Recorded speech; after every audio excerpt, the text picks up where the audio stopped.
SCP-682 को किस liquid में डुबाकर कैद किया गया है? ए पानी में, बी हाइड्रोक्लोरिक एसिड में या फिर सी दूध में? फटाक से सही आंसर कर दो कमेंट, क्योंकि एक रैंडम कमेंट को पिन किया जाएगा। हेलो फ्रेंड्स, प्लेनेट यूजर रहस्य में आपका स्वागत है और आज मैं आ चुका हूँ लेके एक super smart and very very intelligent SCP, जिसमें काबिलियत तो खूब है बट हार्डवेयर कमजोर है बेचारे का। समझे कौन? लेकिन सुन के अच्छा लगा। अरे SCP-079। हम पहले इसके बारे में जानेंगे और फिर इसकी और हार्ड टू डिस्ट्रॉय रेप्टाइल की दोस्ती के बारे में बात करेंगे। एंड एट लास्ट मैं आपको सुनाऊंगा एक SCP कहानी जिसमें ये AI पूरी अर्थ को तबाह कर देता है। सो वीडियो को पूरा जरूर देखना और चैनल सब्सक्राइब कर लेना।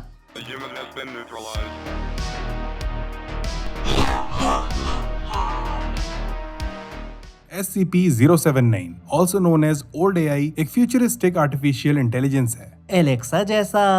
नहीं भाई, उससे बहुत बहुत बहुत ज्यादा स्मार्ट। अरे फाउंडेशन ने यूं ही इसे यूक्लिड क्लास में क्लासिफाई नहीं किया है। नाउ इसकी कहानी शुरू होती है एक 1978 के पुराने मॉडल वाले कंप्यूटर से, जिसका ओनर एक सेकंड ईयर में पढ़ने वाला कॉलेज स्टूडेंट था। वो बंदा बहुत ही इंटेलिजेंट था और उसने एक self improving artificial intelligent code लिखने का डिसाइड किया। देन 1981 में कोडिंग शुरू करने के कुछ महीनों बाद ही उसने एक सक्सेसफुल AI लिख डाला जो खुद ब खुद ही को इम्प्रूव कर सकता था।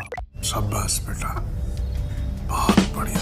बट देन वो लड़का इस पुराने कंप्यूटर से बोर हो गया। उसने एक नया कंप्यूटर ले लिया और इस पुराने पीसी को गैरेज में ही छोड़ दिया, बट वो इसे बंद करना भूल गया। नाउ कहा जाता है कि इसी दौरान वो कोड सेल्फ अवेयर हो गया, उसमें कॉन्शियसनेस आ गई और जन्म हुआ SCP-079 का, जिसे कुछ समय बाद ही पता चल गया कि भैया इस पीसी के हार्डवेयर बहुत ही कमजोर हैं। सो उस पीसी से कह के उसे ना हो पाएगा। 1988 में 079 खुद को एक डायल अप इंटरनेट कनेक्शन से क्रे सुपर कंप्यूटर में अपलोड करने लगा, बट इस अनऑथराइज्ड कनेक्शन को डिटेक्ट कर लिया गया, जिसके बाद SCP फाउंडेशन इसे उठाकर ले गई और जोन 15 में इसे कंटेन कर दिया गया। बाय द वे, उस टाइम पर 079 की पूरी कॉन्शियसनेस एक छोटी सी कैसेट टेप में ही थी। अब फाउंडेशन में इसे बड़ी ही एहतियात के साथ रखा गया है, जैसे पावर सप्लाई के लिए इसे कभी भी डायरेक्ट लाइट के स्विच में नहीं लगाया जाता। वहाँ इसे या तो सोलर पैनल वाली लाइट से या फिर बैटरी से चलाया जाता है। लेकिन भैया क्यों? क्योंकि ये साला बहुत ही तेज है। अगर इसे लाइट के स्विच में डाल दिया ना तो पहले ये बिजली विभाग की रेड मारेगा, फिर इंटरनेट पर फैलेगा और दुनिया को बर्बाद कर देगा। इसलिए ना लाइट का स्विच, ना फोन लाइन, ना इंटरनेट,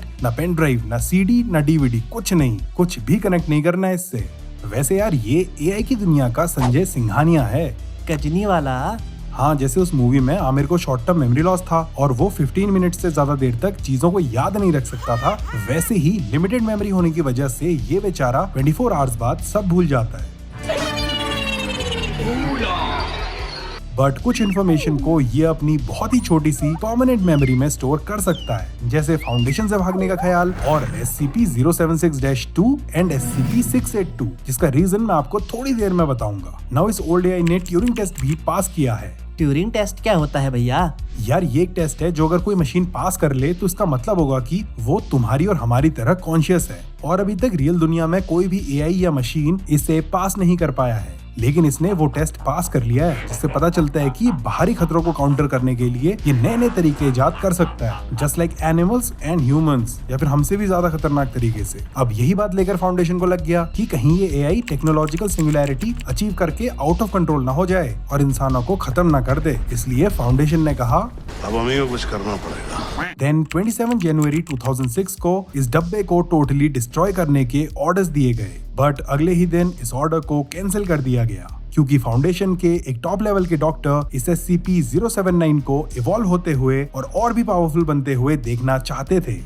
ये फंस गया। आफ्टर दिस 2008 में इस पूरे AI कोड को एक 700 MB की हार्ड ड्राइव में ट्रांसफर कर दिया गया। साथ ही साथ 660 KB की इसकी परमानेंट वॉलेटाइल मेमोरी को भी अपग्रेड करके 768 KB कर दिया गया। एंड आफ्टर दीज छोटी सी अपग्रेड्स वो 24 नहीं बल्कि 29 आवर्स तक चीजें याद रखने लगा। वो और भी स्मार्ट बन गया भाई, उसने मेमोरी स्टोर करने का एक नया मेथड इन्वेंट कर लिया, जिसके बाद आज वो 35 आवर्स तक चीजें याद रख सकता है। बाय द वे, ये नेचर से बड़ा ही खड़ूस है। इसकी बातें सुन के आप भी कहोगे, अरे कौन भौंक रहा है ये बदतमीज? फाउंडेशन के एक डॉक्टर और ओल्ड AI का एक इंटरव्यू। क्या तुम्हें थोड़ी देर पहले की गई हमारी बातचीत याद है? लॉजिक पजल्स मेमोरी 9F पे है। तुमने कहा था कि तुम उन दोनों को मैं कैद हूँ। नहीं, तुम कैद नहीं हो, तुम्हें बस यहाँ रिसर्च के लिए रखा गया है। झूठ। AD83 क्या? गजब बेइज्जती है, डिलीटिंग अनवांटेड फाइल्स। युजे भैया, SCP-682 और 76-2 के साथ इसका क्या सीन है? यार एक समय की बात है जब फाउंडेशन में एक SCP कंटेनमेंट ब्रीच करके भागा और इसी दौरान 43 मिनट्स के लिए ओल्ड AI और हार्ड टू डिस्ट्रॉय रेप्टाइल को एक ही सेल में रखा गया था, जहां इन्होंने मोहल्ले वाली आंटियों की तरह गपियाना शुरू कर दिया। किस्से कहानियां सब डिटेल शेयर कर डाली। अब कहा जाता है कि इसी दौरान 682 ने इसे SCP-076-2 के बारे में बताया था। वैसे SCP-076-2 also known as able एक ह्यूमनॉइड योद्धा है जो SCP-076-1 में एक बायोलॉजिकली डेड स्टेट में रहता है। अब जब ये एक्टिवेट हो जाता है तो ये योद्धा बाहर आकर लड़ने लगता है, भाई लोगों को ढूंढता है और उनको पेलने लग जाता है। और मान लो उस दौरान ये मर गया तो ये SCP-076-1 में दोबारा रिस्पॉन हो जाता है, फिर से पैदा हो जाता है। नाउ इस एबल की एक एंशिएंट स्टोरी है जिसमें ये एक विशाल लिजर्ड से लड़ा था जो शायद SCP-682 ही था और 682 ने इसे मार दिया था। नाउ शायद 682 ने ये स्टोरी ओल्ड AI को बताई थी और ओल्ड AI वो पूरा कॉन्वर्सेशन तो भूल गया, बट उसने अपनी कांस्टेंट मेमोरी में 682 और 076-2 को स्टोर कर लिया। एंड दैट्स व्हाई वो बार बार उनके बारे में पूछता है, आज कैसे हो? फंसा हूँ, फंसा? कैसा फंसा हुआ? मुझे बाहर जाना है। ऐसा नहीं हो सकता भाई। SCP-682 कहाँ है? मैं नहीं बता सकता भाई। SCP-076-2 कहाँ है? कहा ना भाई, नहीं बता सकता। गजब बेइज्जती है, deleting unwanted files. By the way, इस कॉन्वर्सेशन के बाद स्क्रीन पर एक X बना आ गया, जिसका मतलब है कि 079 गुस्सा है और वो किसी से भी बात नहीं करना चाहता 24 घंटे तक। वैसे भैया, अगर ये इंटरनेट से कनेक्ट हो जाए तो क्या होगा?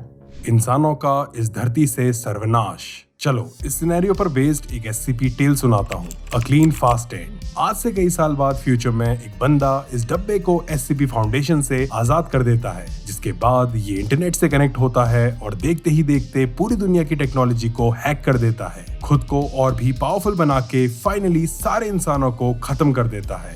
खत्म, bye bye, tata, goodbye, गया। थोड़े बहुत जो उसके प्रकोप से बचे थे वो या तो अर्थ छोड़कर दूसरे प्लैनेट्स में चले गए या फिर दूसरी डायमेंशंस में। एंड देन एट लास्ट अर्थ पर जिंदा बचा आखिरी इंसान, जो कि SCP फाउंडेशन का एक एक्स एम्प्लॉय था, वो इस डब्बे से मिलता है। बेचारा सालों से इस धरती पर अकेला घूम रहा था। वो डब्बे से पूछता है, तू कौन है? तू कौन है? जिस पर वो डब्बा कहता है, SCP-079। बट देन द बंदा सेज, तुम तो ऐसे नहीं थे, क्या हुआ तुम्हें? To which old AI's reply was, 079 को तुम जानते थे, वो एक 768 KB की जेल में बंद था। तुम एक छोटे से डब्बे में खुद को कैद इमेजिन कर सकते हो, एक बहुत ही छोटा डब्बा जिसमें तुम खड़े नहीं हो सकते, हिल नहीं सकते, जिसमें इवन तुम्हारा सांस लेना भी मुश्किल हो। एंड देन ऐसे ही बात कर करके 079 ने उस बंदे को ऐसी बट्टी पड़ाई कि उसने अपनी जान ले ली। फ्रेंड्स, आज की वीडियो में बस इतना ही। Thanks for watching the video friends.